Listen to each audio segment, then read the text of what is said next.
এই রদবদলটাকে আপনি কেমন দেখছেন? কারণ 6 মাস পরে একটি সরকারের মন্ত্রিসভার রদবদল কিন্তু অনেক গুরুত্বপূর্ণ বার্তা দেয় যে আসলে তারা কতটুকু পর্যালোচনা করলো গত 6 মাস। আপনার কি মনে হয়?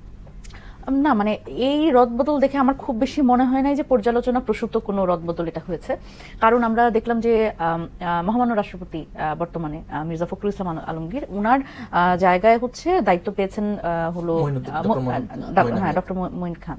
তো উনি দায়িত্ব পাওয়া এটা ঠিক আছে যে ওই মন্ত্রণালয়টা কাকে দেওয়া হলো সেটা ঠিক আছে, কিন্তু এখানে এর পরবর্তীতে আমরা দেখলাম তথ্য মন্ত্রণালয় দেওয়া হলো আন্দালিব রহমান পার্থ উনাকে। তারপরে এই যে আরো যে জায়গাগুলোতে রদবদল করা হলো, এটা তো রদবদল না, এটা নতুন দায়িত্ব আমি যেটা বলতে পারি।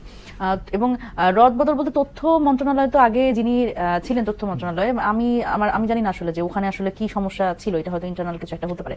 কিন্তু এর থেকে গুরুত্বপূর্ণ হচ্ছে যে যাকে দেয়া হলো তার কাছ থেকে আসলে আমাদের প্রত্যাশা, এবং স্বাভাবিকভাবেই এরকম আমরা বলছি না, নেটিজেনরা অনেকেই বলছে, অনলাইনে নিন্দুকেরা বলে যে তথ্য মন্ত্রণালয় আবার এমন একজনকেই দেয়া হলো যিনি আবার আওয়ামী লীগ পরিবারের জামাই আর কি, মেয়ের জামাই হলো। কিন্তু আওয়ামী সময়ে যে পরিমাণ ভোকাল ছিলেন, যে পরিমাণ কথা বলেছেন, এখন বিষয়টা হচ্ছে যে অবশ্যই ভোকাল ছিলেন, কিন্তু আবার দেখা গেছে যে আমরা এরকমও শুনেছি যে নেগোসিয়েশনের একটা রাজনীতি, এবং ওই সময় তো আসলে দেখা গেছে যে আওয়ামী লীগের যেই ধরনের তারা যেভাবে করে বিরোধী দলের উপর দমন পীড়ন করেছে, কেউই আসলে বাসায় থাকতে পারে নাই, নিজের বাড়িতে থাকতে পারে নাই, হামলা মামলার মধ্যে দিয়ে গেছে। সেই জায়গা থেকে খানিকটা তো লেভারেজ উনি পেয়েছে, এবং যেভাবে করে জ্বালানি মন্ত্রণালয় বলেন, জ্বালানি মন্ত্রণালয় থেকে শুরু করে যেভাবে বিভিন্ন রকম নেগোসিয়েশনে নানান ধরনের ব্যবসা বাণিজ্য ওনার টিকে ছিল, তো সুতরাং সেই জায়গা থেকে আমি বলতে পারি যে একটা খুব খারাপ অবস্থার মধ্যে ছিলেন না। এবং জুলাই গণ অভ্যুত্থানে দেখা গেছে যে এটা নিয়েও আসলে আমি জানি না, বিএনপিরই যারা তাদের অনেকের মধ্যে নানান ধরনের